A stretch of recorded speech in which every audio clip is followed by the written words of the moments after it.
2025. Sou o professor Elcival Chagas, né? Estou gravando o nosso primeiro encontro do curso Drones Dinâmica de Voo e o Mundo do Trabalho.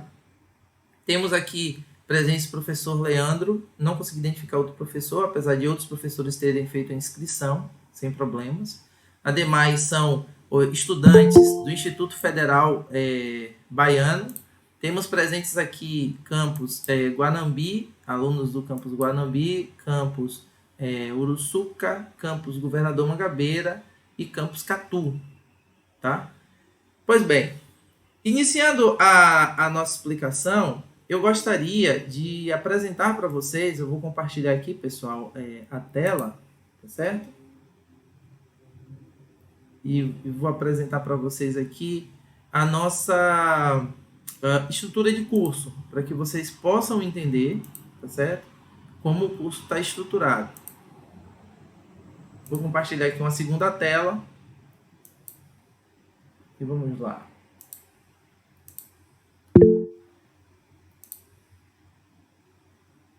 Qualquer dúvida, podem, por favor, erguer a mão, podem perguntar, tá bom? Espero que esteja apresentando para todos. Vamos que vamos. Gente, desde já, gostaria de registrar o seguinte. Esse curso, né, ele é apoiado pelo projeto Educação Científica em Foco, que é um projeto voltado à educação científica, tá certo? Ele tem um viés da formação de professores, tem um viés de apoio aos estudantes e tem um viés também voltado à sociedade. Em apoio aos estudantes, Rauan está fazendo aí uma pesquisa, né? E Rauan, no segundo semestre, o projeto ele promove uma mostra científica virtual. Então, se você tiver interesse, você pode trazer seu projeto e apresentar, chamado de Mostra DIC, Mostra da Divulgação da Iniciação Científica. Então, depois você pode acessar o site acemfoco.com.br, tirar suas dúvidas, falar comigo, que a gente está aqui e te ajuda nessa, tá? Vou acessar direto, porque a partir de hoje eu vou mandar os e-mails, né? Vocês vão, a partir de hoje, acessar o AVA do curso. O endereço para vocês acessarem, se tiverem qualquer dúvida, é ava.semfoco.com.br. Mas eu vou passar isso por e-mail, todas essas instruções. Então, acessando o AVA, estará disponível, é o primeiro curso que vai estar aí na tela, né? O curso, né? Eu chamo de DDMT, Drones Dinâmicas de Voo e Mundo do Trabalho. Mas por que, pessoal, fazer essa relação? Todos os senhores e senhoras que estão aqui, os senhores e senhoras estão fazendo algum curso técnico. É importante entender que é onde está a diferença, né, de um curso técnico para uma graduação e um curso profissionalizante. Existem algumas diferenças a serem observadas. Em relação ao curso técnico, é o conhecimento que vocês adquirem diretamente para o mundo do trabalho. É uma mão de obra especialista, é uma mão de obra qualificada e esses cursos eles possuem diretamente esse objetivo. Então, fazer um curso com uma visão voltada para a formação específica vai lograr para vocês muito êxito. Hoje, é aí que está, né? Quando vocês fizeram a inscrição, vocês viram que ali tinha uma pequena pesquisa que eu fiz algumas perguntas. E uma delas eu perguntei assim, em qual dos cursos você acredita que o drone pode ser aplicado? Aí algumas pessoas aqui responderam, né? Vocês viram que poderiam marcar várias opções. E eu não vi, até agora eu tenho que rever, mas eu não vi ninguém que marcou todas as opções. Tiveram pessoas que marcaram várias, mas ninguém todas. E é sobre isso que nós vamos discutir. Diga, Cristino, eu não posso te errar, cara, de novo. Pode falar. Eu marquei lá todas as questões que estavam, eu marquei. O drone pode ser usado. Mas a questão é, você entende isso? É isso que eu quero que daqui até o último encontro, que você compreenda e que você possa falar pra gente isso, tá certo? Beleza. Não vou lhe apertar agora não, mas eu gostei da sua resposta, porque, como eu disse, eu não vi tudo, então se você afirmou que fez, massa. Então, pessoal, olha o seguinte, ó, o nosso curso ele será promovido em 5 encontros, tá? As atividades avaliativas estarão aqui nesse ambiente, né, virtual de aprendizagem. Vocês completando todas as atividades, participando aqui de todas as aulas, vocês terão direito a um certificado de 40 horas, tá?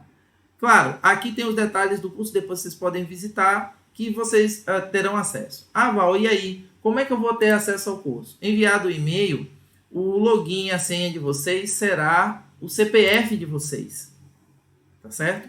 Então, vocês não, deixa eu dar um alerta, vocês ainda não estão cadastrados, porque eu não tinha ainda certeza de todos que iriam comparecer, então não iria cadastrar quem não iria participar. Então, uma vez aqui no ambiente virtual, quando você fizer o login, você será recepcionado. Olá, fulano de tal, e aí você pode clicar no curso que ele vai estar disponível para você. O curso ele vai estar dividido em 5 módulos, tá certo? Hoje, nós trataremos aqui desse primeiro módulo. Vamos bater um papo, né, sobre o objetivo do curso. Nele você tem a apresentação do curso, então vocês podem ler sobre o curso, é bem suave, bem rapidinho. Eu indico aqui nessa primeira aula, eu vou logo dar uma dica para vocês. Existe um filme chamado Estrelas Além do Tempo. Todos os nossos encontros aqui eu vou indicar um filme, tá? Quem tiver interesse assiste, mas não é obrigatório, mas é uma dica de ouro, porque traz a relação do que nós vamos debater com o que vocês vão assistir. Não sei se vocês já assistiram esse filme, Estrelas Além do Tempo, que ela conta a história das 3 primeiras mulheres negras que a NASA adotou enquanto cientistas. E aí é muito interessante esse filme. Aí vocês vão ter a primeira atividade, assim que acessarem o AVA, depois do nosso primeiro encontro, tem a primeira atividade, que é uma questão sobre drone e a sua profissão, e vai ficar disponível todos os outros módulos. O módulo 2, conhecimentos científicos e as aeronaves remotamente pilotadas, tem todos os livros aqui, super simples, nada complexo de acessar, tá? Módulo 3, meteorologia aeronáutica e dinâmica de voo. Então, nós vamos bater um papo sobre meteorologia e um papo sobre dinâmica de voo. No módulo 4, legislação aeronáutica e segurança aeronáutica, que é fundamental para quem vai usar o drone, não pode deixar de falar sobre isso. E o mundo do trabalho e os pilotos de drone, tá? A partir do nosso segundo encontro, eu pretendo a cada encontro trazer um profissional que trabalhe na área, de áreas diversas. Então, eu contatei um amigo que ele também trabalha com agrimensura, só que ele trabalha na parte de irrigação, os tratamentos, né? Léo pode até me ajudar nisso, Léo, com o uso dos agrotóxicos, que ele faz toda a pulverização da lavoura com drone, então ele é especialista nisso. Vou trazer para vocês conhecerem o pessoal que trabalha com cinematografia com drones, ou seja, os profissionais que usam o drone para filmar os artistas, né? Eu estou em contato com um irmãozão que ele faz voos para Belmarques, para Cláudia Leite, para esse pessoal aí, e aí pode tirar dúvidas de vocês. E, pelo menos comigo, eu vou tirar algumas dúvidas de como os drones são utilizados na segurança pública, porque é a minha área de atuação. Eu vou trazer alguns vídeos para vocês e é muito interessante. E Léo, que vai estar aqui com a gente sempre, se quiser contribuir também com a experiência que ele também tem com relação às Olimpíadas de drones, não é isso, Léo? Exatamente, aproveitar aí para dar esse parêntese, né? Isso aproveitar aí. E divulgar. O Instituto Federal de Piauí está organizando a primeira Olimpíada Nacional de Drones, e essa Olimpíada, ela funciona de forma semelhante como acontece a Olimpíada Brasileira de Matemática, a Olimpíada de Ciências, né? Onde as escolas credenciadas ficam aptas a aplicar a prova para que os nossos estudantes aí sejam avaliados quanto ao seu conhecimento no que diz respeito aos conteúdos de física, astronomia e astronáutica. E, além disso, a escola participando da Olimpíada Nacional de Drones, ela também pode participar da Mostra Brasileira de Drones, que também acontece dentro de cada uma dessas escolas credenciadas, e, dessa forma, com essa participação, os estudantes eles precisam se organizar em equipes e, de posse de um drone, que pode também ser compartilhado com outra equipe, caso a outra equipe não tenha drone. Essas equipes precisam executar 3 provas, né, que o professor responsável vai informar quais são essas provas, e é uma atividade bem bacana. E depois, todas as avaliações que foram feitas durante a aplicação da prova, né, da Olimpíada Nacional de Drones e também do rendimento dessas equipes na Mostra Brasileira de Drones, essas pontuações serão enviadas lá para o Instituto Federal do Piauí, que vai selecionar, através da nota, as 60 melhores equipes, né, do país para participar de um evento presencial que vai acontecer lá em Teresina, tá? É importante que todos fiquem atentos, caso tenham interesse em participar dessa Olimpíada, que o prazo de inscrição das escolas vai até o dia 23 de março, que já está se aproximando. Então, não é difícil fazer a inscrição, basta que a escola interessada preencha uma ficha e envie para o Instituto Federal do Piauí, tá? E a gente pode estar compartilhando com vocês aí o link e mais informações, algum de vocês tenham interesse, que a escola de vocês participe. Então, aqui o nosso campus Guanambi é inscrito, né? E na próxima semana a gente vai estar divulgando isso em todas as salas de aula, para que os alunos possam se inscrever para participar dessa prova. A prova vai ocorrer no dia 25 de abril, ok? Dia 25 de abril será aplicada essa prova, para que a gente possa estar avaliando aí o conhecimento desses alunos em física, astronomia e astronáutica. E é importante também que os alunos, né, que tiverem um rendimento bom, eles vão ganhar aí medalhas, e essas medalhas olímpicas, né, são interessantes porque podem abrir aí as portas e vagas nas universidades, assim como acontece com os medalhistas da UBMEP e da Olimpíada Brasileira de Ciências, tá? Então, é um negócio bem interessante, é de graça, não paga nada, e você pode também ainda participar junto com a equipe, competindo aí com o drone, desenvolvendo 3 tipos de atividades diferentes. É isso aí. É isso aí, pessoal. É importante a gente lembrar, né, que o drone, assim como o colega colocou, que ele está presente em diversas ou quase todas as profissões, né, ainda tem esses cenários. E é uma tendência mundial. Evidente que os drones ficaram mais famosos por conta, principalmente, da guerra. Então, ficou em evidência, vamos falar assim, tá?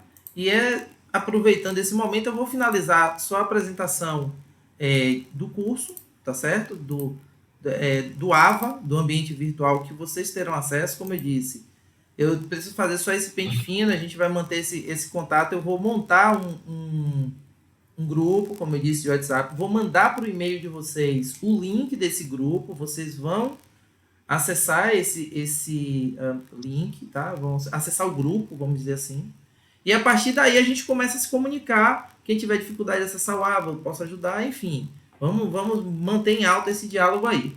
Eu estava falando aqui, né? Eu tinha passado a palavra para o professor e eu estava falando da meteorologia, a dinâmica de voo, né? Depois falaremos sobre legislação aeronáutica, segurança aérea e o mundo do trabalho dos pilotos de drone. Foi que eu estava comentando que eu vou trazer profissionais, vou convidar profissionais para conversar com vocês.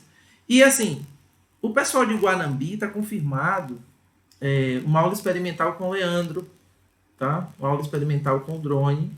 Esse curso não é um curso para formação de pilotos, então a gente precisa entender esse cenário, mas ele dá uma base para vocês. Eu vou trazer muita informação interessante e tirem as dúvidas de vocês, tá? Então, essa aula experimental com o Leandro, lá em Guanambi, eu pretendo visitar Catu para a gente fazer uma aula experimental. Governador Mangabeira, se tiver alguém presente daí. E aí a gente vai discutir essa questão de Uruçuca. Tá certo, Vitor? A gente vai discutir isso aí em relação a Uruçuca, para ver como é que a gente pode fazer. Se não der para ser esse encontro experimental agora, a gente marca um momento depois, a gente pode dialogar sobre isso. Mas é muito simples também, tem alguns amigos aí pelo estado da Bahia que a gente pode conseguir também que alguém visite vocês e faça essa aula. Podem ficar tranquilos que tem o objetivo da aula experimental, para que a gente não somente veja a teoria, mas que nós tenhamos aquele contato direto com a aeronave. Mas fiquem tranquilos que, vamos dizer assim, não é um elemento obrigatório, mas ele vai ser fundamental para a gente, tá? Eu indico aqui, como eu disse, ó, cada um daqui, cada módulo desse eu indico um filme. Então, vou aproveitar para apresentar isso. Então, Estrelas Além do Tempo é um filme. A indicação do filme O Menino que Descobriu o Vento. Não sei se já assistiram esse filme, muito bom. O filme Os Astronautas. Eu vou até trazer a imagem aqui, ó. Eu trago a sinopse do filme, tá, pessoal? E é onde vocês podem achar esse filme aqui, é espetacular. O que eu posso dar de base do filme, né? Que esse filme retrata a história do primeiro cientista que estudou a meteorologia. Então, quem tem interesse em estudar meteorologia precisa assistir esse filme para entender o que é um cumulonimbus, que é uma nuvem específica. Temos aqui, ó, quando fala de segurança, gente, existe um documentário, ele tá no YouTube, vocês podem assistir, chamado Desastre Aéreo Tenerife. Foi o maior desastre aéreo do mundo em 1977. E assistindo esse documentário, eu deixei até o link aqui do YouTube para vocês. Assistindo esse documentário, vocês vão entender que o acidente aéreo ele não acontece de forma isolada. Ele acontece numa sequência de eventos que vai culminar no acidente.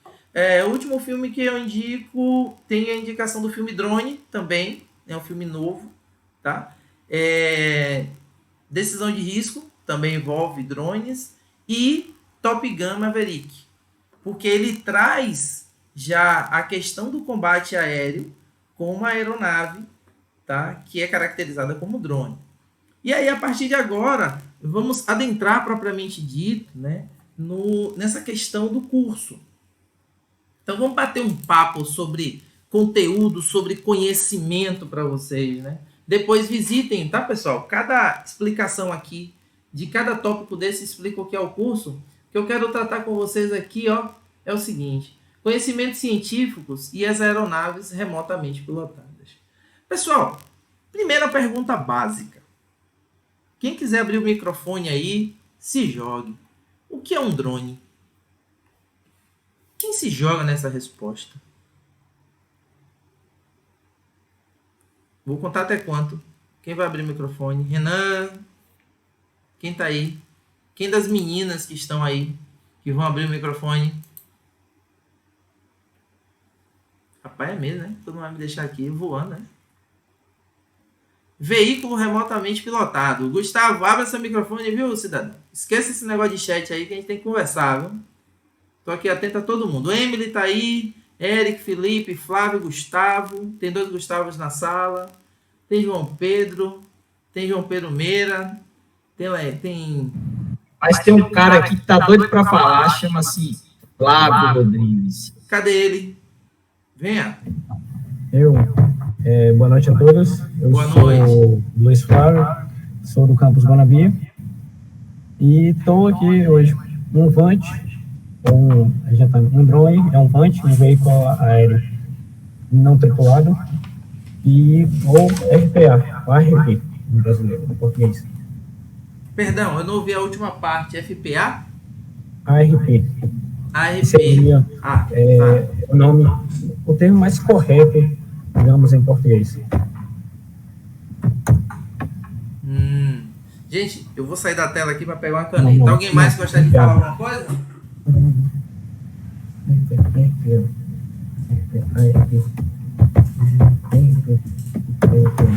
Nada? Então vamos lá no jogar. Deixa eu dar um alerta para vocês. Quando a gente trata da aeronave remotamente pilotada ou do drone, existe hoje, atualmente, uma especificidade da explicação da palavra drone, pessoal. Antigamente, o drone tinha essa concepção mais fechada, como vocês falam, né? O VANT. Vejam quantos termos surgem a partir do termo drone. VANT, veículo aéreo não tripulado, tá? Mas quando a gente fala de veículo não tripulado, muda o cenário. Por exemplo, um carro é um veículo Pronto. Então, um veículo não tripulado, se ele é controlado, um barco, por exemplo, controlado, hoje, cientificamente, são caracterizados como drones. Por isso que a gente tem uma dificuldade de olhar e entender uma aeronave do tipo quadricóptero. Ô, Chival, você trouxe um termo novo. O que é uma aeronave do tipo quadricóptero? É uma aeronave não tripulada que ela tem 4 rotores. Então você tem um quadricóptero. Você tem um helicóptero. Olha que coisa interessante. Um Vante helicóptero. Não é também um veículo aéreo não tripulado, só que ele tem uma única hélice. O que ele não tem ali é o piloto a bordo. Então, quando a gente fala de tripulação, que é uma vertente, tripulação, pessoal, é a característica daquelas pessoas que estão embarcadas, né, não necessariamente somente na aeronave. O navio tem tripulação embarcada. Não se chama no ônibus, por exemplo, de tripulação, mas não pode deixar de ser. Então, se eu tenho uma aeronave, eu tenho um veículo grande, um ônibus, e eu tenho um navio que eu tenho tripulação, tripulação são aquelas pessoas que controlam aquele veículo. Quando eu tiro a tripulação, eu tenho uma aeronave. Se ela consegue voar sem essa tripulação, é uma aeronave remotamente pilotada. Por quê? Porque ela depende de um controle de alguém para controlar. Tá complexo minha explicação isso aí? Não. Não? E aí? Eu vou continuar com essa explicação, porque onde é que eu quero chegar com isso? Eu quero que vocês entendam o seguinte. Drone não é somente esse equipamento que a gente está acostumado a ver voar com 4 hélices. Por exemplo, eu tenho uma aqui, ó. Eu tenho uma aqui, no case. Isso aqui é um drone. Esse drone aqui, que a gente chama de drone, né? Mas é uma aeronave remotamente pilotada, de marca DJI, certo? Um Mavic 3. Esse equipamento, para vocês terem uma ideia, ele possui câmera termal. Certo? Então, isso aqui é o case dele. É a maleta que eu levo ele. Daqui a pouco eu pego o controle para a gente bater um papo. Então, aqui, percebam, pessoal, ó. Eu tenho aqui uma aeronave, ela está fechada, ó. Eu tenho aqui, ó, uma hélice. Tenho aqui a segunda hélice. Tenho aqui a terceira. E tenho aqui a quarta hélice. Tá vendo? Então, aqui eu tenho uma aeronave remotamente pilotada do tipo quadricóptero. Existem aeronaves remotamente pilotadas com mais hélices, pessoal? Sim ou não? E aí? Rapaz, eu acredito que sim. Talvez. Começamos a... Eu acho que existe.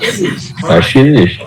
Sim, que utiliza drones hexacópteros. Os drones da agrimensura, 6 hélices. que trabalham com agrimensura, por exemplo, com agricultura, eles vão possuir, para esse daqui, ó, isso aqui é uma imagem, tá vendo, gente? Eu tenho 6 hélices, hexacóptero. Octacóptero, ele tem 8. Entenderam? Isso que, aonde eu quis chegar? Essas aeronaves, a quantidade de hélices é o que diz o nome dela. Tá vendo? Tem aeronaves, gente, que conseguem erguer uma pessoa com a maior facilidade do mundo. Estas, que eu estou apresentando as imagens aqui para vocês, tá? Elas são aeronaves especiais, possuem mais rotores do que o comum, enquanto aqui eu tenho um quadricóptero, ali eu tenho hexacópteros, octacópteros e assim sucessivamente. Até aí, dificuldade? Não. Vocês sabem quem foi o primeiro cientista que inventou um controle remoto? Você lembra dessa, Léo? Não. Tá longe do microfone. Quem chutaria aí o primeiro cientista que criou o controle remoto?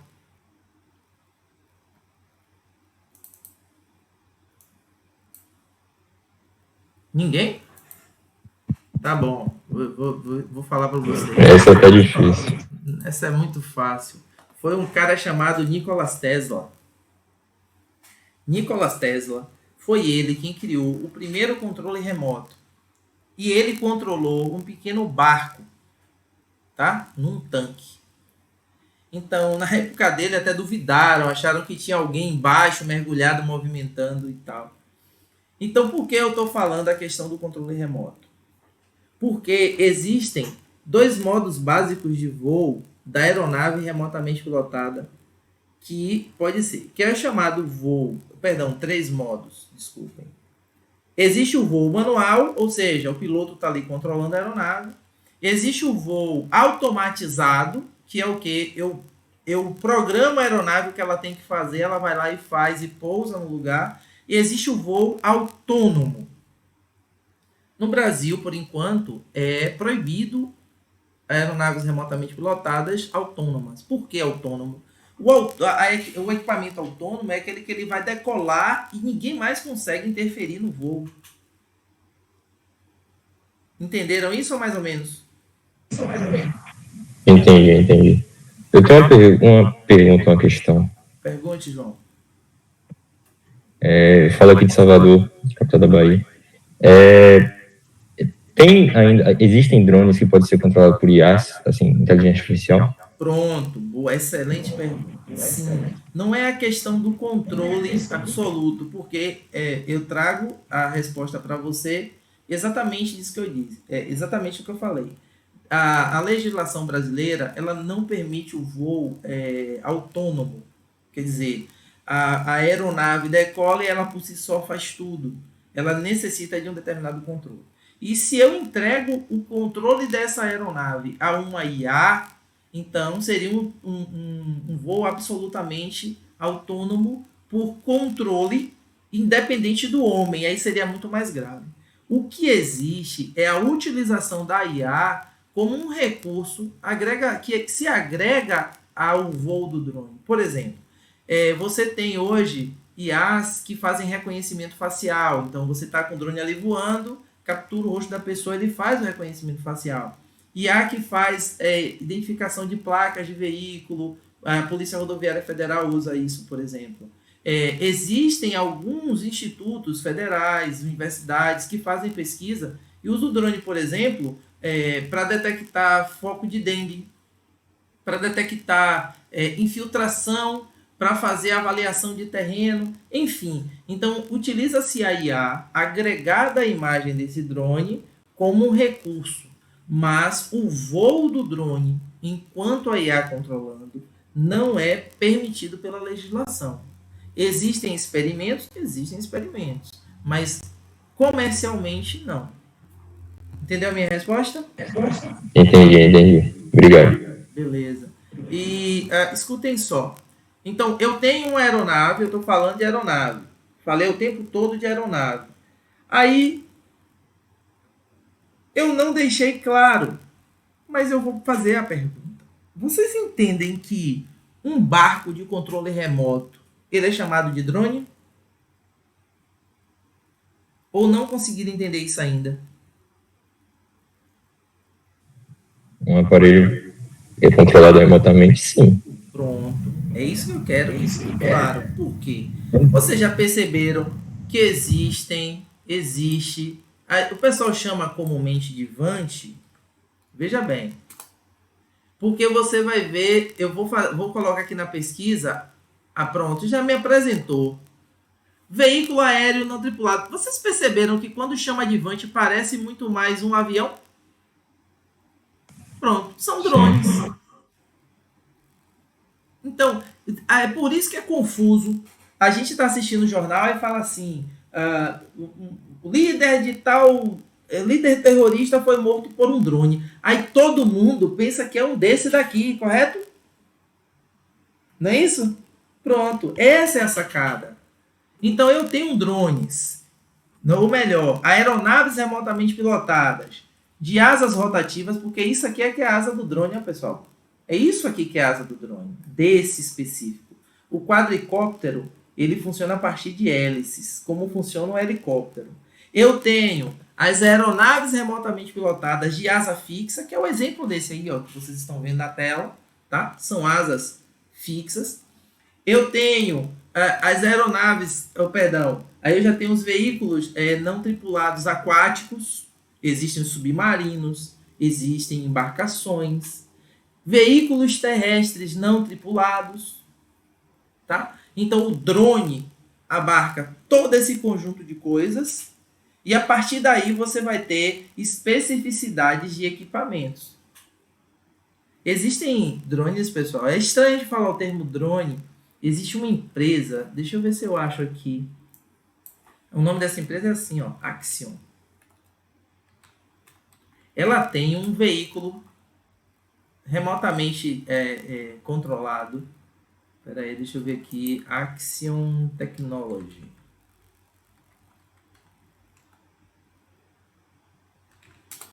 Ele tem tomara que eu ache aqui.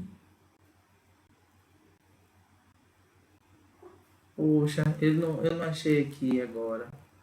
Olha esse cenário do cara com o óculos, tá vendo? A gente tem a sensação de que a pessoa tá só controlando o drone FPV no ar. Mas não, a Petrobras possui dos que fazem a projeção, a prospecção do fundo do mar, a base dos navios de petróleo. Eles precisam verificar a tubulação, eles têm os robôs, eles chamam de robôs, mas na verdade são drones. Quer ver aqui? Drones aquáticos.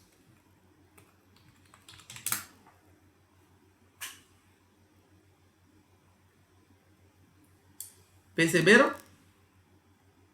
As imagens.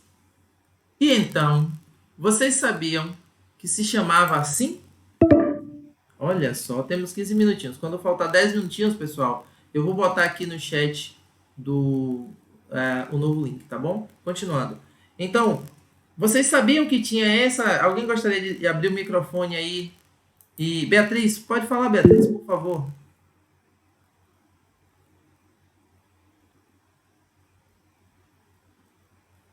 Alguém levantou a mão aí, foi Beatriz que eu vi o nomezinho aqui. Mande aí, abra seu microfone e se jogue.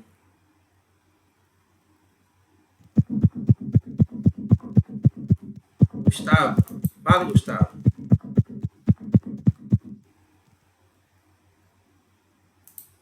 Deixa eu ver aqui o chat como é que tá. Quando vocês não falam nada. Não chegou nada no chat. Ah, chegou, agora chegou. Vamos lá. Deixa eu ver aqui o nosso chat. Tá. Beatriz, professor, infelizmente não vou conseguir ficar para assistir, pois estou com problema na internet. Tranquilo, Beatriz. Né? Tranquilo. Qual é exatamente a pergunta? Ao seu e-mail, que eu vou mandar o link do grupo de WhatsApp pelo e-mail e aí vocês vão acessar. Sobre a presença, hoje aqui eu estou contando já 30 pessoas comigo, 29, menos Léo, 28. Então, o que vai marcar a presença de vocês é o acesso ao AVA. Então, na hora que vocês receberem o e-mail, acessem o AVA, o acesso lá vai registrar a presença de vocês. Bom, continuando então nossa explicação. O que eu quero também que vocês compreendam, o que eu preciso que vocês entendam é o seguinte, que os conhecimentos científicos para montar o drone, tá? Tranquilo, Beatriz, tranquilo. O conhecimento científico para montagem do drone não é um só. Não é só a física, não é só a química, não é só a biologia. Oxe, e entra a biologia? Entra a biologia, sim. Entra a meteorologia, entra a dinâmica de voo. Então você tem muitos conhecimentos científicos que envolvem esses entendimentos. A lei de Newton é a base de tudo isso, né? É uma base. Mas aí você tem várias curiosidades. Quer ver? Um aqui que está aqui presente para vocês, o anemômetro. Sabem para que serve esse equipamento na aviação, pessoal? Algum tipo de sensor? Não. Ele engraçado. Controla a aerodinâmica do drone? Não. É para aviação. Deixa eu falar. Ele é um equipamento muito antigo, viu? Não se engane, não. É um equipamento bastante antigo. Ó, o Gustavo já se jogou aí. Eu não sei por que não abre o microfone. Ó, o Gustavo jogou ali, ó. Indica a direção do vento e Lívia disse a direção do vento. Direção. ele indica, pessoal, tanto a direção quanto a velocidade do vento. Então é muito importante para a aviação. Para vocês terem uma ideia... tranquilo, Gustavo. Então, depois bota o microfone para testar, viu, gente? Para quando a gente tiver aula aqui, para a gente falar que é legal. Senão eu fico aqui falando sozinho, é chato pra caramba. E nem sei eu também se eu vou estar falando besteira, né? Então, continuando aqui, para vocês terem uma noção, o vento, ele tem uma coisa chamada de predominância. Tá certo? Se der nas nossas aulas aqui, se vocês tiverem algumas dúvidas, façam uma pesquisa depois sobre o campo magnético do planeta Terra. Existe um filme, Um Dia Depois de Amanhã. Esse filme conta a história da mudança do campo eletromagnético do planeta. E ele acontece. As pistas os aeroportos, deixa eu ver aqui se eu consigo mostrar isso aqui, que eu respondo... Eu faço duas explicações. Pistas de aeroporto. Pistas de aeroportos. Vocês já perceberam, gente, que toda pista de aeroporto, ele tem uma numeração. Vocês estão vendo isso aqui? Essa daqui, ó, tem um 8. Tá certo? Eu não vou abusar muito da internet aqui, que senão eu caio, ela não tá legal. Ó, tá vendo essa imagem? Ela tem um número, né? Um 8. Olha essa daqui, ó. Isso é um vídeo, caramba, não era pra ver. Não. Tem um 27 aqui, ó, tá vendo? 27. Sabe o que significa isso? Quando você pega a bússola, quando você pega o planeta e você pega a bússola, você vai perceber que o planeta Terra, ele, na sua estrutura redonda, você vai ver esses graus que existem na imagem da bússola. Então, aquela pista que está ali, 27, ela significa que está a 270 graus. Coisa interessante, né? Na bússola. Então, é assim que a aviação acontece. Então, esse ângulo que ele vai se adaptar, que é muito interessante, que ele vai seguir, está aqui, ó, a bússola está aqui. Então, aquela pista, ela está vendo aqui, ó, ela está virada para o oeste. Então, se a cabeceira dela é 27, ela está em 270. Do outro lado, se você olhar aqui, no leste, ela está em 90. Então, a cabeceira 27 e a cabeceira 90. O que significa? Isso é massa esse entendimento, pessoal. A predominância do vento na determinada região é o que vai dizer a importância para a aeronave decolar. Ou seja, a predominância da aviação é que o avião, o helicóptero, esteja contra o vento para ele conseguir decolar. Isso é muito importante. Só que essa angulação do planeta, o nosso planeta, ele tem um núcleo solto. Essa angulação, de tempos em tempos, muda de posição. Para vocês terem uma ideia, Salvador tem a cabeceira 1017. Aeroporto de Salvador. Como a gente está, todo mundo aqui que é da Bahia, então aqui eu posso falar sobre isso. As cidades, Guarabira tem aeroporto, não tem, Léo? Tem sim.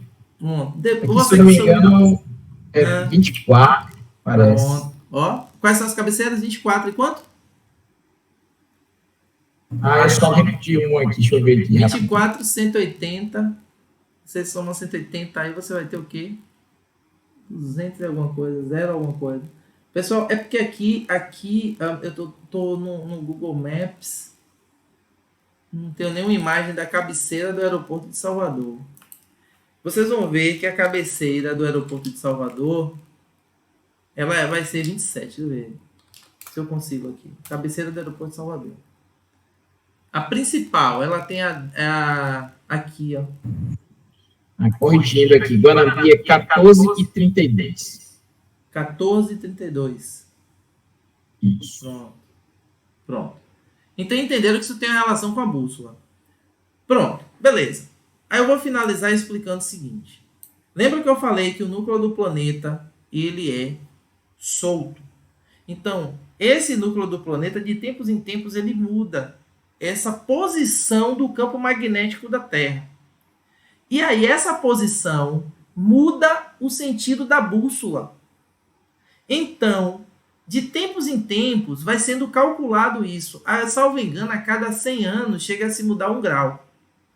Tanto que A cabeceira aqui de Salvador tá para mudar de 27 para 28. Por quê? Porque o ângulo da bússola. Poxa, Val, mas o que isso quer dizer? Muito simples, pessoal. Um avião que decola daqui e ele vai utilizar a bússola para atingir um determinado ponto, se esse ângulo mudou alguns minutos, pessoal, o cara vai chegar na França, ele vai chegar quase que no Japão, porque a distância faz uma diferença. Agora, quando a gente voa com essa criança aqui, ó, vai existir uma influência muito grande esse magnetismo do planeta na bússola, porque ele também tem uma bússola. E aí, essa bússola dele nos diz apenas a direção que é o que a gente chama de direção norte dele, né? A frente dele, o tempo todo ele vai dizer. Se nós tivermos um campo eletromagnético alterado, ele altera o voo da aeronave. Alguém sabia disso? E aí, alguém se arrisca a falar alguma coisa sobre isso? Não, professor, eu não sabia, estou descobrindo agora. É interessante isso. Achei super interessante. Porque influencia muito na hora do voo, né? Da aeronave. Muito, muito. Influencia tudo. Caio, levantou a mão. Diga, Caio.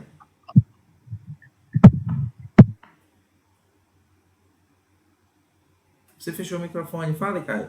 Quer falar alguma coisa? Beleza. Inclusive, Val, só para complementar, né? Sim. Nós aqui, eventualmente, temos alguns problemas com a bússola do drone, justamente por conta da composição do solo ali, onde a gente muitas vezes vai decolar. Então, quando a gente tem a presença de objetos ferromagnesianos, né, próximo ao drone, isso gera uma diferença grande no campo magnético ali, que a bússola estava habituada ou calibrada, né, para fazer a leitura. E aí isso dá um erro chamado compass, né, porque em inglês a bússola se chama compass. Aí a gente precisa movimentar o drone, né, para afastar ele ali um pouco daquilo que está gerando essa interferência. E muitas vezes essa interferência é na própria composição do solo. Então, aqui em Guanambi, a gente está em uma região que o solo tem uma riqueza muito grande de minerais de ferro, né? Então, é comum a gente ter essa interferência e, normalmente, a gente precisa dar uma movimentada no drone ou, às vezes, até fazer a calibração da bússola para que ele possa funcionar de forma adequada. É isso aí.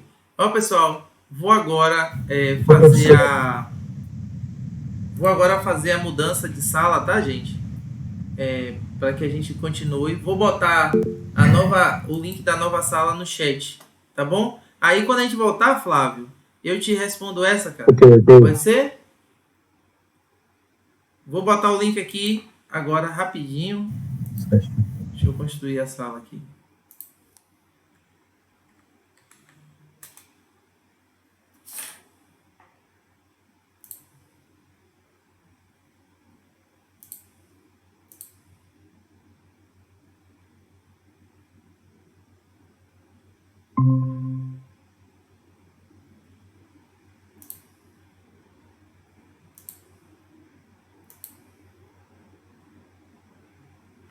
Coloquei a sala aqui no chat, tá?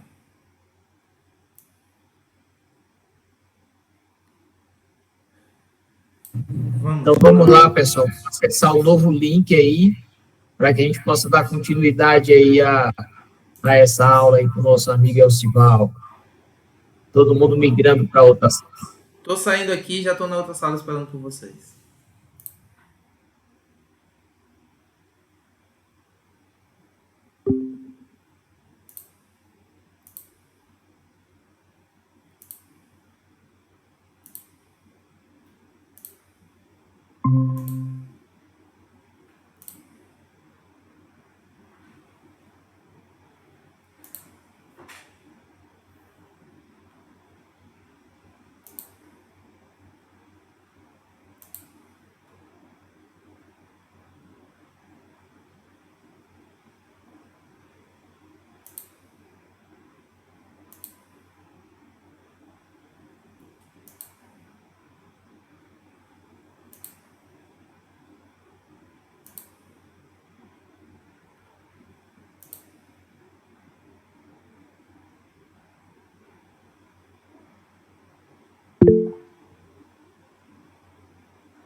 Vamos lá, acho que a maioria.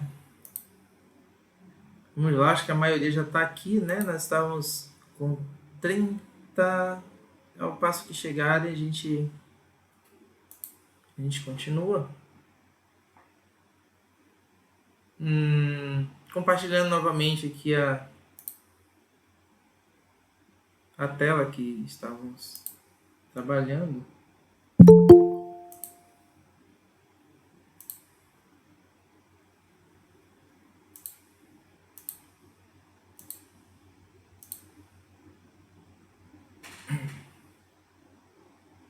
Bem,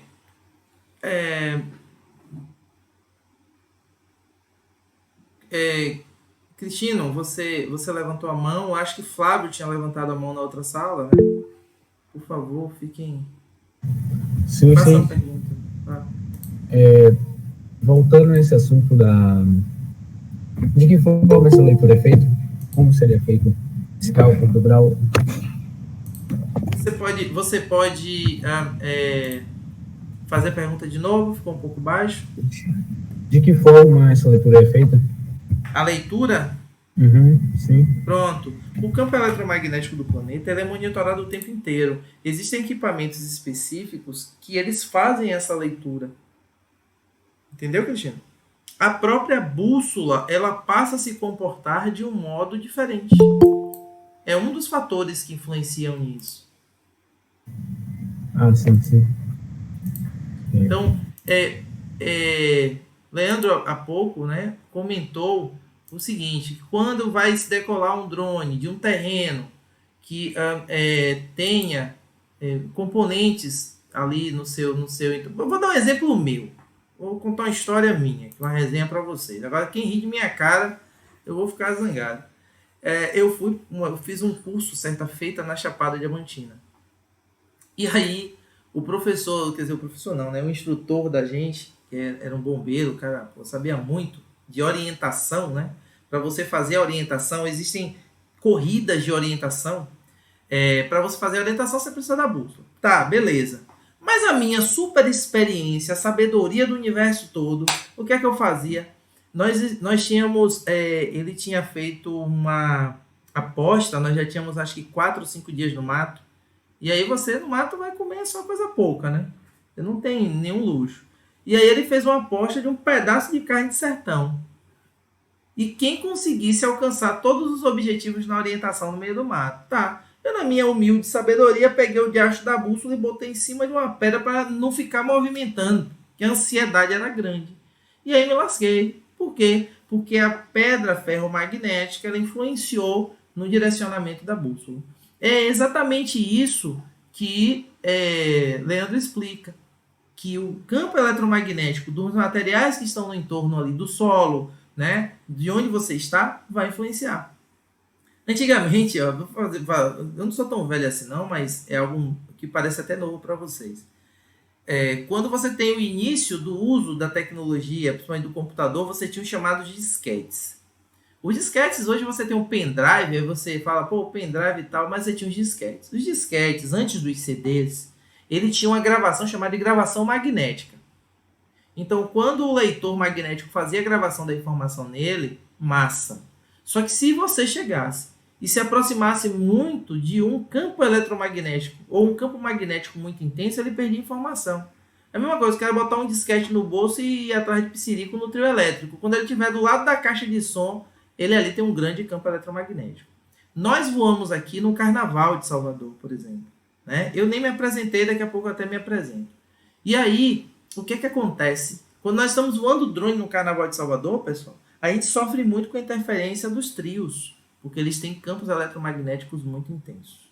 Então eu uso esses dois exemplos, né, para falar para vocês que a aeronave remotamente pilotada, como disse também Leandro muito bem, ela sofre com esses intempéries.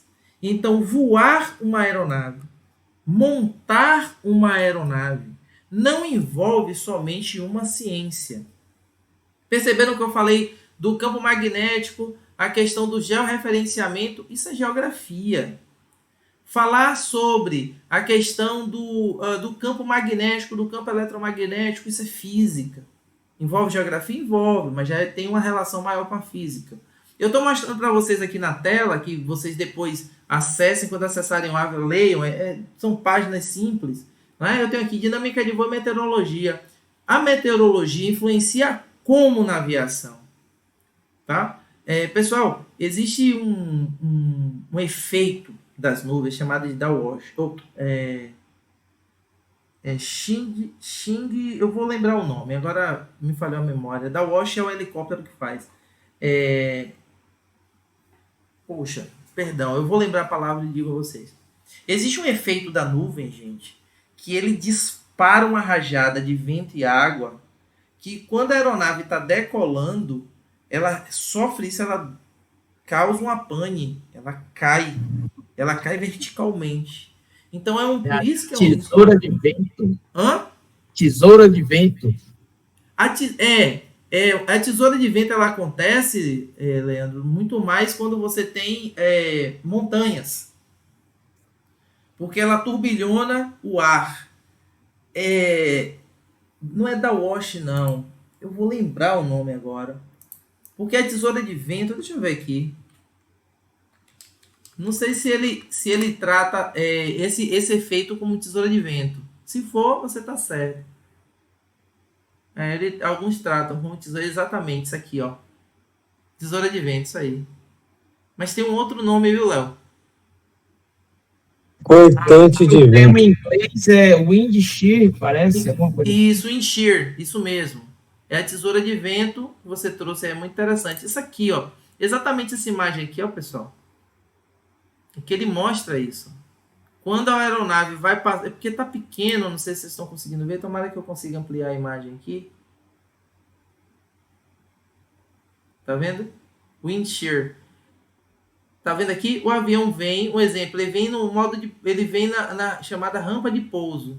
Se ele passar por esse efeito aqui, ó, tá? Ele vai perder o que a gente chama de sustentação e vai para o solo. Ô, Léo, desculpa aí eu ter negado a palavra, viu? Mas é isso mesmo, tesoura de vento. É isso. Você falou e eu também fiquei na dúvida, mas eu achava que realmente era esse aí. Mas lembrar porque, nome preciso, às vezes pode mesmo. É muito forte na minha mente a tesoura de vento quando a gente tem as montanhas. Entendeu? Porque o wind shear, a tradução da palavra é isso?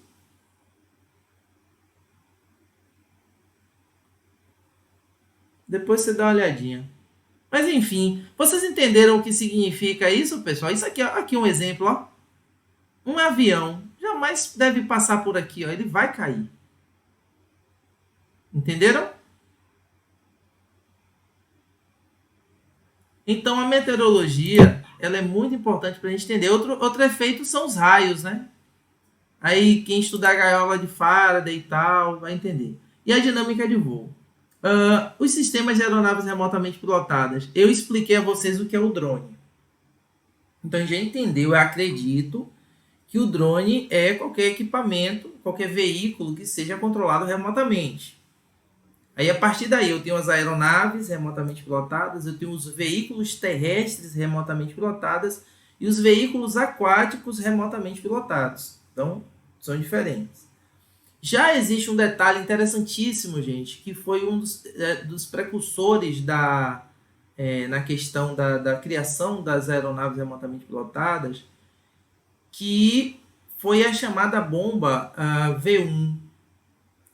Gente, apesar da gente falar que hoje os drones ficaram famosos por causa da guerra da Ucrânia, mas os drones eram utilizados. E quem primeiro utilizou, tá, as aeronaves remotamente pilotadas nas guerras foi a Alemanha. Muitas vezes a gente olha para o cenário da Segunda Guerra Mundial e a gente vê, não, a Alemanha nazista e tal, não sei o que e tal. Não sou defensor da Alemanha nazista no sentido de tragédias que cometeram. Mas a gente tem que, à luz da ciência, quando a gente pensa enquanto técnicos, nós não podemos ficar eivados de algumas coisas. Então a gente tem que entender o seguinte.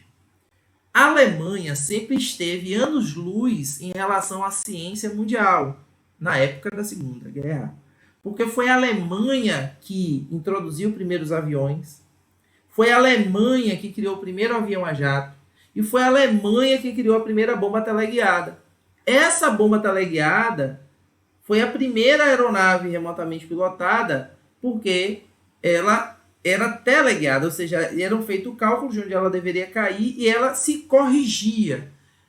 Ficou muito famoso na década de 90 um míssil chamado Tomahawk, que ele passou a usar o chamado GPS, que a gente fala hoje GPS celular, e ele conseguia atingir os alvos com a alteração de 1 ou 2 metros. Então, se eu passei a ter uma tecnologia mais avançada na década de 90, quando é que isso foi pensado? Isso foi pensado na Segunda Guerra Mundial, lá em 44, 45, gente.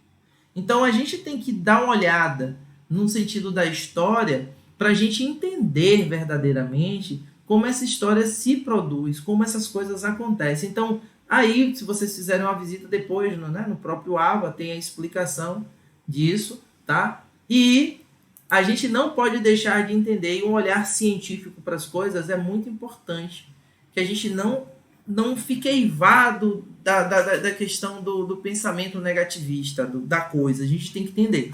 Tanto que tem um filme chamado Jogo da Imitação. Eu espero que vocês estejam com um papelzinho como eu fico, anotando as coisas, tá? Jogo da Imitação, que ele trata da forma como a Inglaterra, o Reino Unido, salvo engano, ele decifra a criptografia da Alemanha. Aí, quem criou a criptografia? A Alemanha, pô. A Alemanha criou a criptografia. Esse filme, Jogo da Imitação, ele retrata... Quem faz informática aí? Tem gente aqui da informática. Esse filme eu vou usar de referência para fazer um seminário aqui do GLONASS, que é o GNSS russo, né? E ele é interessante porque tudo começa com a informação aqui, né? Essa invenção de mandar aeronaves para o espaço, né? E coletar informações veio de adquirir informações de guerra o mais rápido possível, né? E nada melhor do que um aparelho de cima para te dar noção territorial, né? Mas, espera aí, eu entendi seu pensamento, mas eu não consegui criar o elo de entendimento. Você vai usar o... Você está falando do filme do Jogo da Imitação, né? O primeiro computador criado para decifrar um enigma nazista, né? Decifrar e vencer a guerra, adquirir informação. Porque é o seguinte, a Enigma era o nome da máquina alemã. Isso. Beleza. Para decifrar ela, né? Isso, Alan Turing, que é o cara, Gustavo falou aí, opa, quem faz informática aí, eu vou falar de Alan Turing, porque quem estuda lógica de programação tem que estudar ele, né? Com certeza. Então, eu não entendi o elo da sua explicação sobre essa na questão de obter informação, né? Da ideia de... Eu vou usar esse filme de referência no seminário que eu vou fazer sobre o GLONASS, que é o aparelho GNSS, é o satélite GNSS da Rússia, né? Que logo após o fim da Segunda Guerra deu início à Guerra Fria, né? Entre América e Rússia, né? Sim. E nisso a corrida espacial e tudo mais. Então, mas para tudo isso acontecer, teve que vir esses supercomputadores primeiro, né? Sim. Mas assim, ó, tudo bem. Talvez você esteja me apresentando a ideia assim um pouco superficial, então fica um pouco difícil de eu captar tudo seu. Massa. Tudo bem. Mas eu lhe oriento que você visite a história no sentido principalmente de Rússia, e você tem que dar um pulinho ali no final da Segunda Guerra, porque o Japão, o que é que causa a divisão Rússia, que não era Rússia, você tem que ter cuidado. Sim, era o RSS, União Republicana. Isso. Ali é o seguinte, velho, no final da Segunda Guerra Mundial, tá? Existe essa briga ali muito mais entre os Estados Unidos e Rússia. E você tem que dar um pulo nessa história para você entender esse movimento tecnológico. Sim, essa corrida espacial, né? A corrida espacial. A corrida espacial, ela acontece assim, ó. Parece menino brincando. É mais ou menos assim. Ó, vamos vencer a Segunda Guerra. Aí junta União Soviética e Estados Unidos, certo? Massa. Perfeito. Aí, de repente, poxa, velho, a Alemanha se rendeu. O Japão se rendeu? Não, que veio Pearl Harbor, né? Pronto. Aham. Não. Pearl Harbor é um pouco antes. É antes? É antes, Certo. muito antes, porque Pearl Harbor é o que provoca, na verdade, a entrada dos Estados Unidos na guerra. Os Perfeito. Estados Unidos não estavam na guerra, ele entra por causa de Certo. Pearl Harbor. Então é muito Certo. antes. Quando você vai para o final da guerra, acontece o seguinte: os Estados Unidos era aliado da União Soviética, gente. Isso tem que ficar. A gente acha que não, por causa da Guerra Fria, mas eles eram aliados. O problema foi o seguinte: quando chega no final da Segunda Guerra, a Alemanha se rende, o Japão não. Só que já existiam as tratativas para o Japão se render.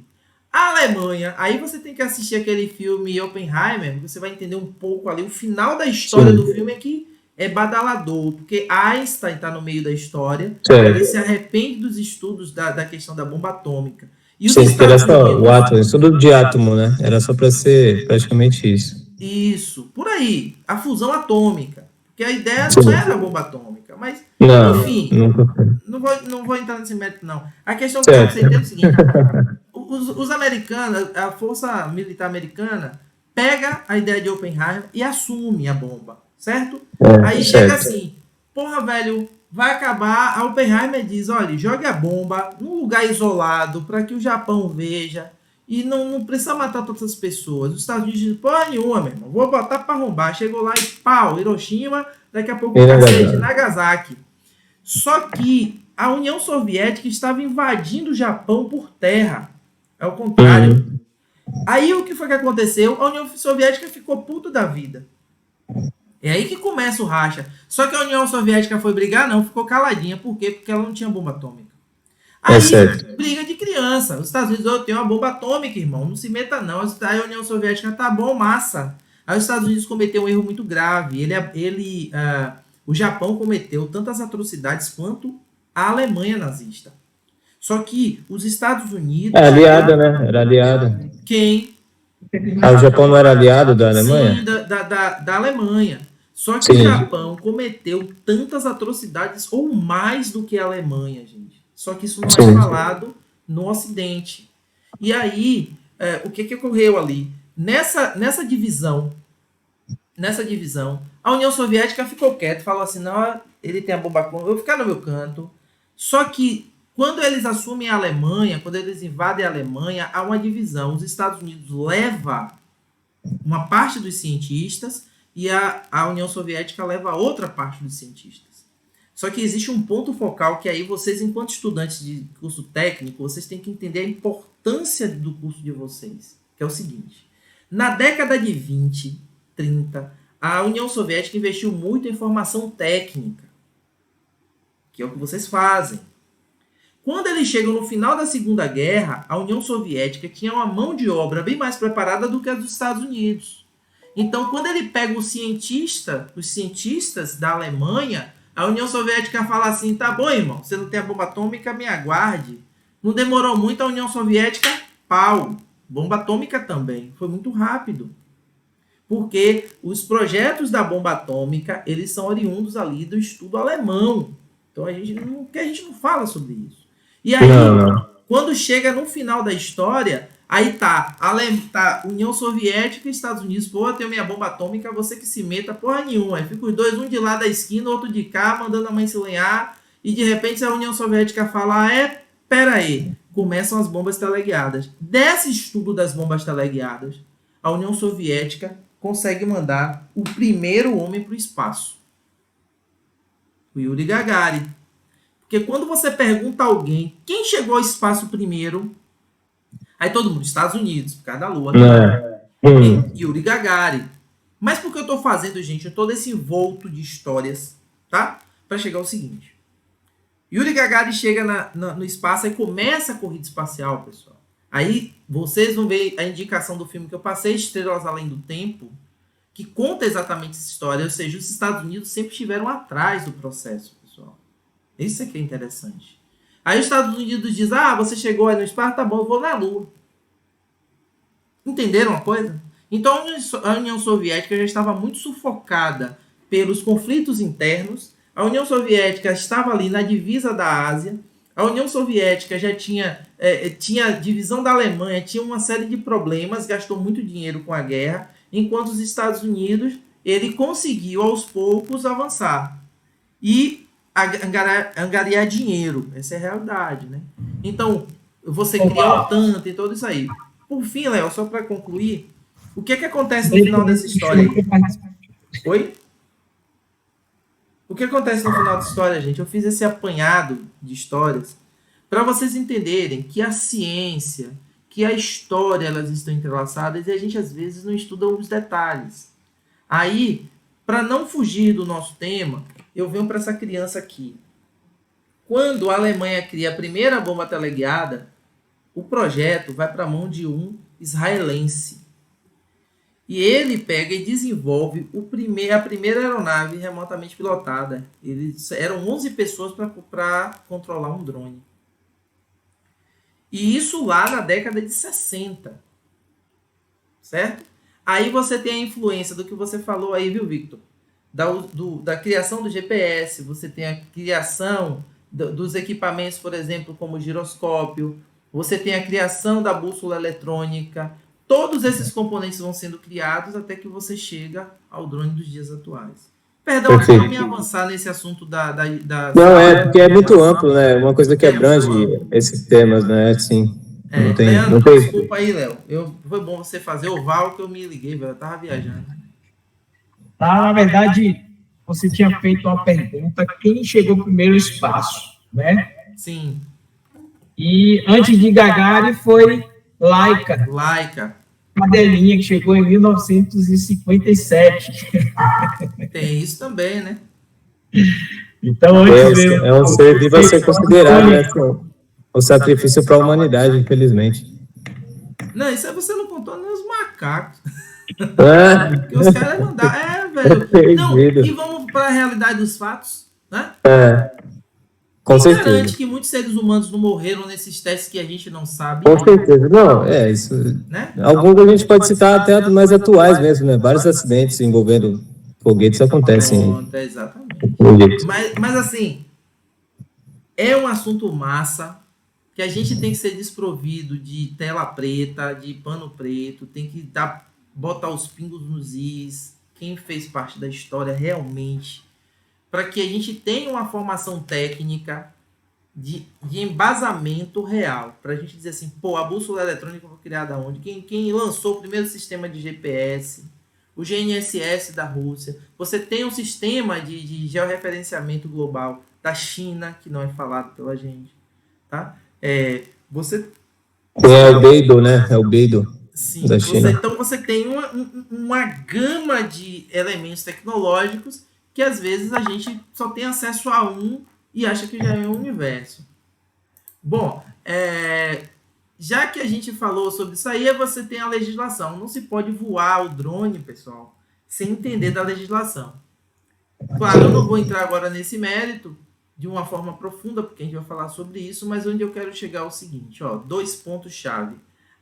Aqui temos alunos menores de idade aqui? Eu acho que o João Meira está aí, tem algumas pessoas que são aqui. Eu até vou alertar, em breve eu vou passar um documento que é necessário ser assinado pelos pais de vocês, tá? Já que se trata de uma pesquisa, mas assim, a gente resolve daqui até o final do curso, que é uma coisa pouca, é só um documentinho. Então, para você pilotar no Brasil, você não pode ter um drone, você não pode ter menos de 18 anos, isso está na lei, tá certo? Existem 3 classes de drones, esse aqui é uma classe C, esse aqui, tá? Uma classe 3, é um tipo de drone. No Brasil, drones abaixo de 250 gramas, ele não precisa ser registrado. Mas você não pode acessar o espaço aéreo sem solicitar, porque você tem limite. Isso aí a gente bate um papo lá na frente, se vocês tirarem dúvidas. E resumo da ópera, essa questão de acesso ao espaço aéreo do carnaval, por exemplo, é um inferno. Então, você chega, você vê uma atração vindo de lá, uma atração grande, não vou ficar falando nomes aqui. Você tem 5, 6 drones voando ao mesmo tempo. Eu tenho um registro de 2 drones que se chocaram aqui em Salvador. Registro, claro, o pessoal contou a história, a gente tem esse registro. Teve aquele registro do drone no Rio de Janeiro, vocês devem ter visto passar na TV ou no Instagram, para quem gosta de acompanhar. Enfim, então hoje o acesso ao espaço aéreo, gente, é muito arriscado, tá certo? e o mundo do trabalho das aeronaves remotamente pilotadas, que hoje é uma realidade.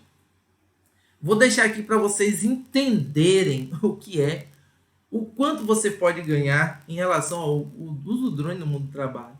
Um take aí, o pessoal que faz o pessoal que vocês vão ver quando eu convidar um colega que faz cinematografia com drones, eles chamam o trabalho de job. Então, a gente vai fazer um job hoje. A captura de imagem, de uma imagem, é chamada de take. Então, o cara fizer um take de 30 segundos, de 1 minuto, dependendo do take, gente, um take de 1 minuto custa R$4.000. Então, o cara vai fazer um artista que está passando na Barra no carnaval. Ele vai pegar o drone e passar pelo cara, fazer aquela imagem ali. Aquele voo ali custa R$4.000, R$5.000. Então, entrar para um mercado de trabalho que se utiliza drones é um mundo do trabalho que ele tem muitas vertentes. Quem trabalha, exemplo, com engenharia, certo? Quem faz engenharia, por exemplo. O cara pode ter o drone para fazer a observação das fissuras de um prédio. Quem trabalha com alimentos pode utilizar o drone para fazer a avaliação, exemplo, na Chapada Diamantina, né? Existem várias plantações. A Elma Chips tem uma indústria. Você sabia que tem uma indústria da Elma Chips na Chapada? Os caras têm umas plantações de batata gigantescas. Diga, João, você ia falar alguma coisa? Não, você tava falando que não conhecia. Pois é. E aí você pode utilizar o drone para verificar, não necessariamente somente fazer a parte do agrotóxico, né, da manutenção da plantação, mas você pode utilizar para visualização. Então, tem várias funções que pode se utilizar o drone. Telecomunicação, o cara quer... Imagine, rapaz, uma zorra de uma torre que tem 300, 400 metros de altura e o cara vai subir até lá para ver uma antena. Ele pode usar o drone e ir até lá e verificar com o imagiador térmico. Enfim. Pois é, velho. Aqui nossa região, Guanambi, tem muita produção de energia eólica, né? E esses aerogeradores são os equipamentos que hoje começam a absorver muito essa tecnologia de drones para fazer essas inspeções que antes eram feitas por profissionais subindo de rapel. Exatamente, Léo. Isso mesmo. Gente, vou agora convidar vocês que nós vamos fazer um tour. E agora aproveito para me apresentar rapidamente, né? Sim, só para finalizar. Aqui nós temos o AVA, tá certo? Quando eu enviar o e-mail para vocês, eu já vou deixar disponível, tá bom? Uma atividade, que é a atividade Os Drones e a Sua Profissão, que vocês vão fazer, tá certo? Eu vou disponibilizar hoje, aí vocês vão ter hoje e amanhã para fazer. Detalhe, a proposta é promover o segundo encontro nosso amanhã, tá bom? Às 19h30 de novo, a gente vai se encontrar aqui, vai ser esse bate-papo novamente, tá? E aí teremos a segunda atividade. Aí vocês terão um final de semana para fazer 2 atividades. Evidente, pessoal, deixa eu até apresentar a primeira atividade para vocês entenderem que não é nada demais, nem nenhum bicho de 7 cabeças. O que você vai fazer aqui, né? Diante das reflexões da aula de hoje, tá? As relações, veja que nós discutimos aqui a relação entre sociedade e desenvolvimento científico e tecnológico. Então, nós falamos da história, falamos dos elementos, né, do avanço tecnológico, das ciências. Então, na sua opinião, como as ciências da natureza contribuíram para o desenvolvimento dos drones? Então, eu quero ouvir a opinião de vocês, pelo que vocês entenderam. É só a física que se utiliza, né? Tudo mais. E das ciências da natureza que você vai citar na sua resposta, quais estão presentes na sua profissão? É isso que eu quero ouvir. Então, vejam que não é nada demais. Só que eu vou pedir que vocês se explanem, soltem, escrevam um pouquinho, tá? Aquele negócio, não, é legal, a ciência que está na minha profissão é a física, é a biologia, não é isso. Explique como ela está, né? Coloque um pouco do trabalho de vocês, do conhecimento que vocês estão adquirindo, do técnico que vocês estão adquirindo para isso. É muito importante que vocês se expressem, até porque na profissão de vocês é importante. Se amanhã tivermos nosso segundo encontro, que o objetivo é ter esse encontro, tá? Teremos uma discussão sobre saberes científicos e o seu cotidiano. E aí a gente vai bater um papo específico sobre as ciências que são utilizadas para o desenvolvimento das aeronaves remotamente pilotadas. Eu não tinha me apresentado no início, né? Algumas pessoas aqui se apresentaram, então eu vou me apresentar rapidamente. Eu sou o professor Elcival Chagas, eu sou formado em Ciências da Computação pela UNEB, aqui do estado da Bahia. Claro, acho que a maioria aqui é do estado. Eu sou especialista em Educação Científica e Popularização das Ciências, tá?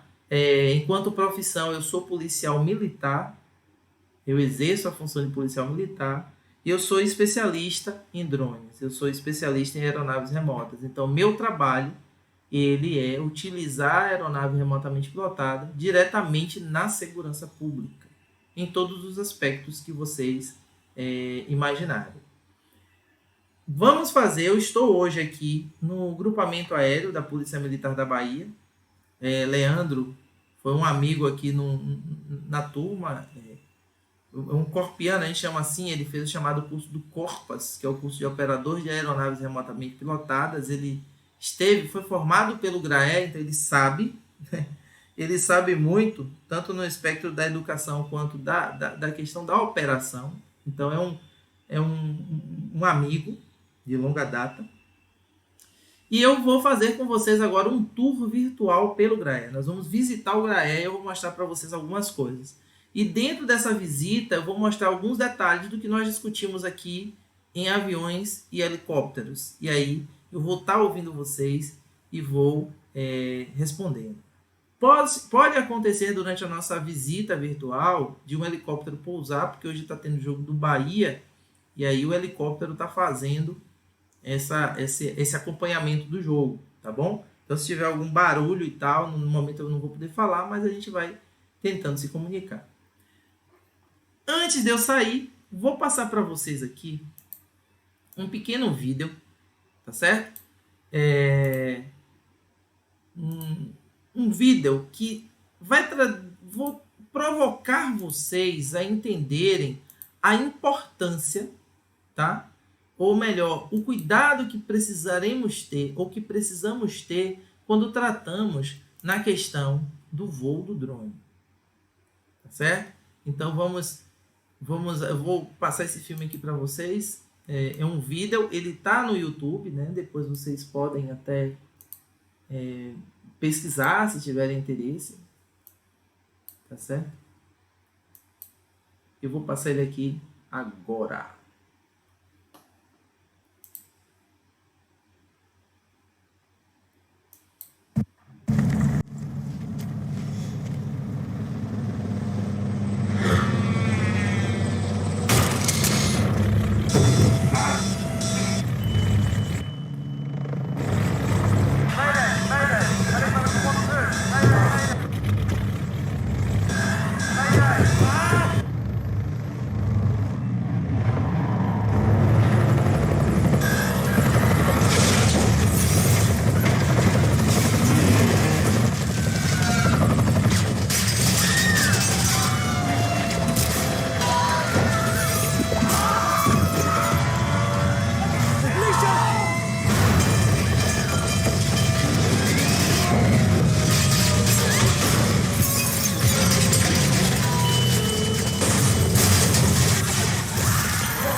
Alguém gostaria de fazer algum comentário? É uma questão crítica, né? Se você colocasse no chat, Val. O endereço do vídeo? Isso, manda no chat para a galera e depois vê melhor. Pronto. Sim, gostaria de fazer algum comentário, gente? Eu acho que trata sobre a questão da responsabilidade, né? Que é preciso ter uma grande consciência do que você está fazendo, de onde você está, por exemplo, pilotando o drone. E também a questão de que você citou sobre para menores de 18, que no caso, no final do vídeo mostrou que quem estava pilotando o drone era uma menor de idade, pelo visto. Pelo que parecia, né, no caso. Só observei mais isso, no caso. Provavelmente também a falta de informação, né, que ele tem para saber o que um drone pode causar. Ele não esperava, acredito, que ele poderia causar um grande acidente, né, da forma. Mas Sobre a questão do...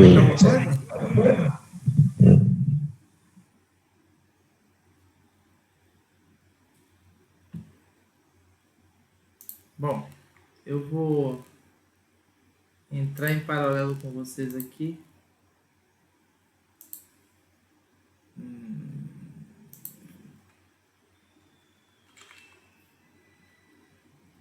Para a gente fazer essa visita. Alguém gostaria de fazer alguma pergunta? Caramba. Mano, aqui aguardando só o próximo encontro mesmo E aí? Como é que vocês estão? Tudo certo? Pronto, agora dá para ver. Agora sim, E né? agora sim. Eu vou tentar me organizar aqui. Espero que vocês estejam ouvindo bem, ouvindo tudo bem por aí. Deixa eu aproveitar. Tá, o áudio tá chegando bem aqui. Agora O áudio tá ótimo. Pronto, ótimo. Então vamos mandar ver. Tá Esse bom. aqui, gente, é o chamado Grand Caravan. É um avião, tá certo? Ele tem... Não é possível que chegamos aqui... Ah, não. Tá certo. Nosso tempinho já... Vamos finalizando mesmo.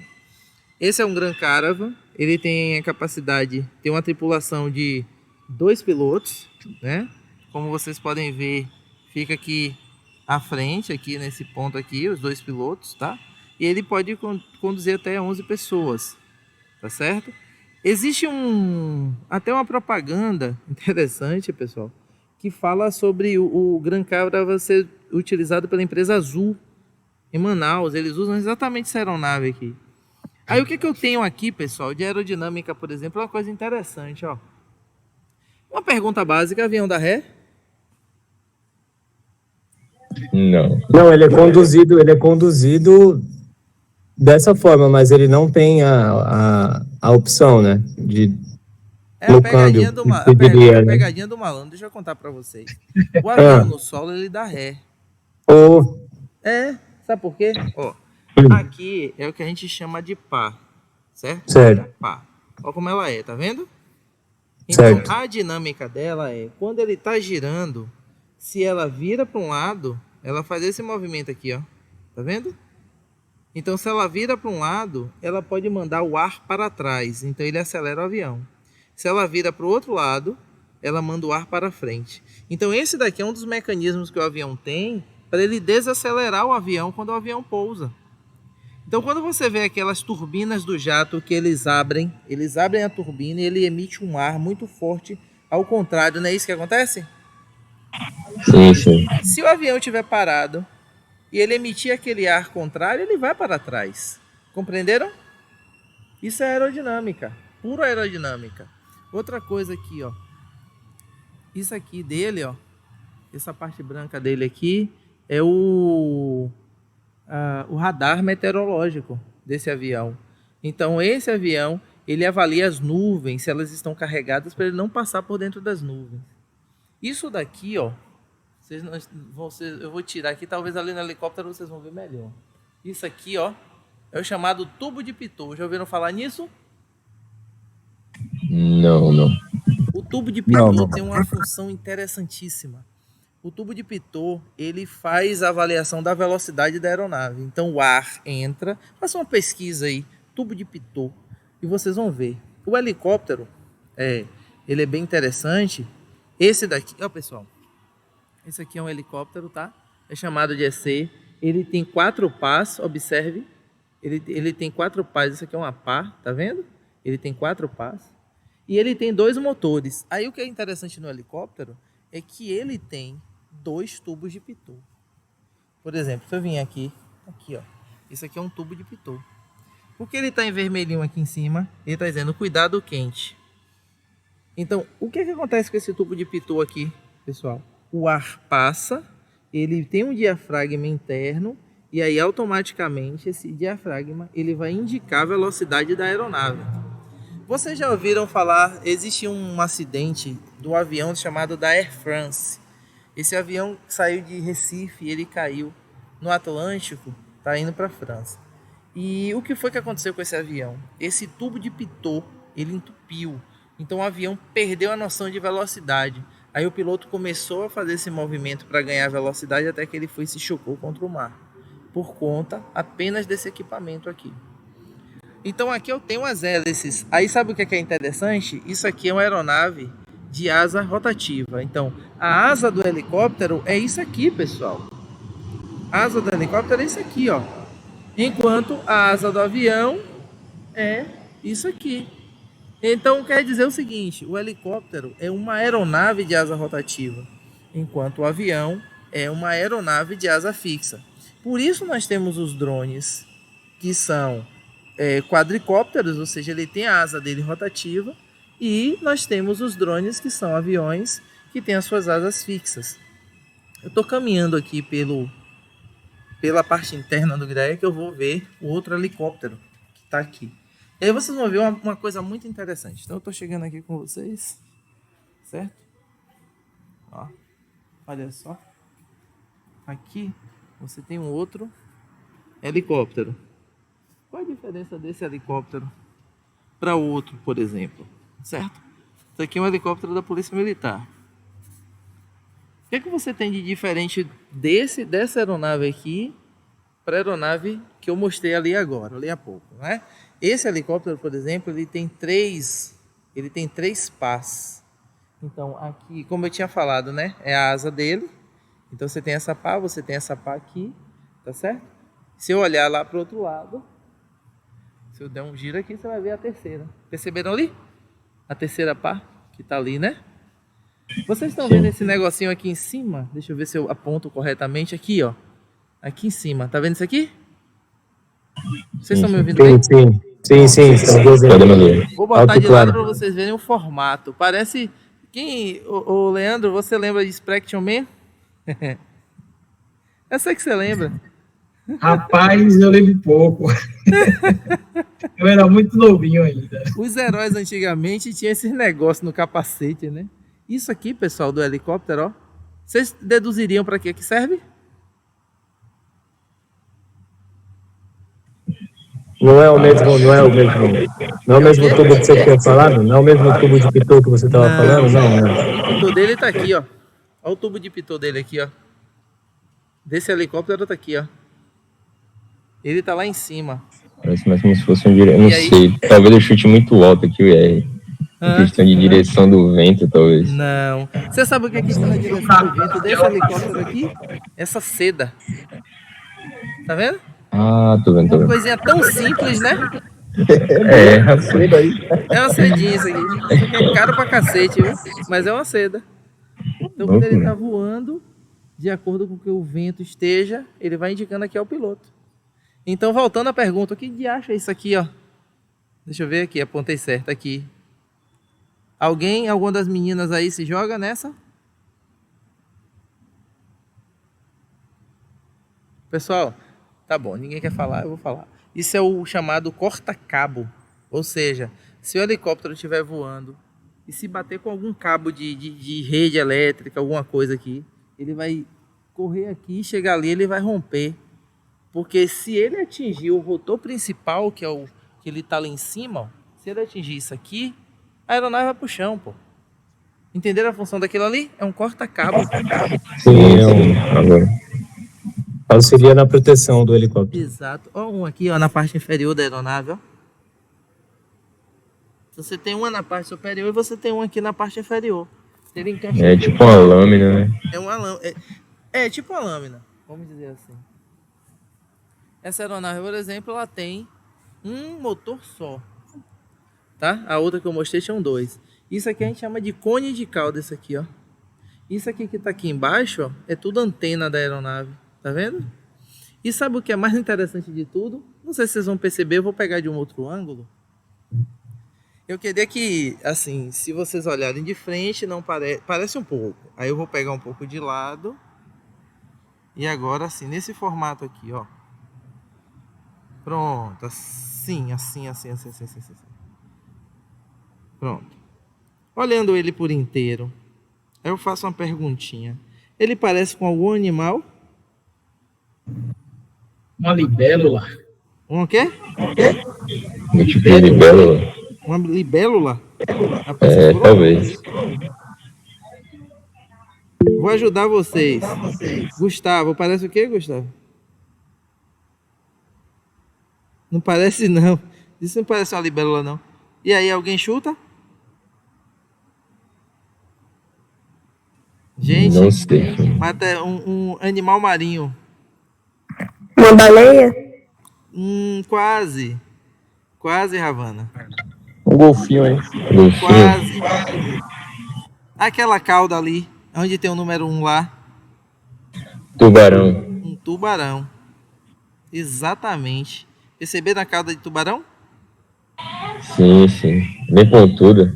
A parte de cima mais pontuda e a de baixo mais curta. Exato. Isso parece perdão. Isso aí tem uma função aerodinâmica, porque o tubarão é um dos animais marinhos que conseguem nadar com maior facilidade. Pessoal, nosso encontro, o chat aqui está terminando em 6 minutinhos. Deixa eu mostrar aqui para ver se vocês identificam um outro animal. Para vocês perceberem que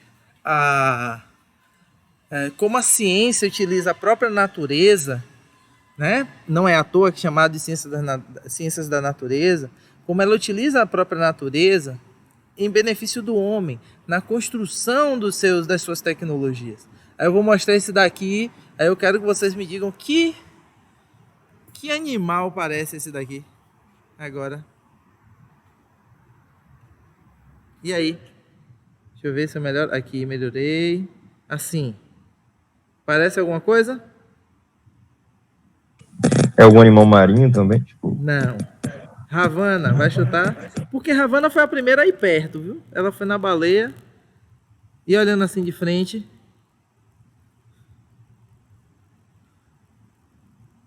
Olhando assim de frente. Lembra alguma coisa? Paz, não me vem na cabeça. Talvez uma... O quê? Uma abelha? Tem que ser rápido, viu? Porque o tempo da gente tá acabando. E aí? Uma vespa, talvez? Olha aí, foi próximo. Uma mosca. Eu pensei em mosca. Foi uma vespa, mas é uma mosca. É porque assim, talvez a minha imagem não esteja tão legal, mas essa parte frontal aqui, ó, o olho da mosca, tá vendo? Sim, dá O pra formato reparar. arredondado. Exato. Sim. Eu pensei exatamente isso por conta também do espaçamento também. Pronto. Entre os Quer ver outra dois. coisa? Ali a gente viu o formato realmente do tubarão, né? Mas olha isso aqui. Aqui é a entrada de ar do avião, ó. Não parece a barbatana do tubarão? As guerras, né? Isso, é barbatana não, guerra mesmo. Obrigado aí pela palavra. Por nada. Mas, vejam bem. Então, gente, vejam o seguinte, que a questão da gente voar um drone, da gente pensar no drone, né, como um componente de uso profissional, tá? Seja ele um drone aquático, um drone aéreo, um drone terrestre, tá? A gente tem que olhar para todos os espectros, tanto da sua estrutura, quanto da sua formação, quanto das ciências que envolvem a sua construção. Então a gente não pode ter um olhar único nesse sentido. Tá certo? Estamos chegando ao final aí. E aí, peço desculpas pela parte tecnológica que não funcionou, que eu pensei que no último curso funcionou, né? Isso não sei por que não foi. Mas gostaria de fazer algum comentário, gente? Por favor, fiquem à vontade. Eu só quero agradecer a oportunidade de estar comparecendo aqui, né? Por mais que eu e meus companheiros de classe tivemos alguma dificuldade por nossa cidade não estar lá disponível, né? Aí tivemos que acessar por para outra universidade, né? Porque senão não ia estar aqui adquirindo esse conhecimento. E é isso. Não, tranquilo. Vou lhe repetir. Eu vou mandar o e-mail novamente. Vamos criar um grupo de WhatsApp. E aí a gente refaz esse cadastro, tá? E tal. E o objetivo é que vocês tenham acesso ao AVA para que vocês vejam os conteúdos e respondam as questões. Mais alguém gostaria de falar, além de Vitor? As meninas. Eu gostei muito de Ravana, que falou muito bem, mas as demais estão quietinhas. Diga aí, Destino. Só tenho a agradecer mesmo pela excelência da aula, né? Que você falou que só era só um papinho, né? Mas foi ótimo, top mesmo. Obrigado. Valeu.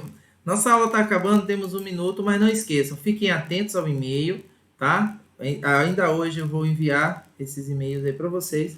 E amanhã eu já envio o e-mail para a gente fazer esse nosso segundo encontro amanhã, tá bom? Para darmos continuidade a esse bate-papo, a esse curso. Muito obrigado, Ok, boa noite. Sara, Boa noite a Lívia, todos. boa noite, Matheus. Matheus, estou precisando falar com você, viu, cara? Que você mandou um e-mail aí incorreto e tal. Acho que é Matheus Oliveira, não é isso, Matheus? Vai encerrar a nossa aula. Hã? Não foi isso? Foi isso mesmo. Pronto, mantenha contato aí com o Léo, por favor. Mande seu Boa e-mail noite a correto todos. aí pra gente corrigir. Tchau, Lívia, tchau, Rauan, Rian, João Pedro. Tchau, professor. Obrigado. Professor. Valeu, amanhã a gente se encontra. Viu? Obrigado, professor. Um Valeu. abração para todos.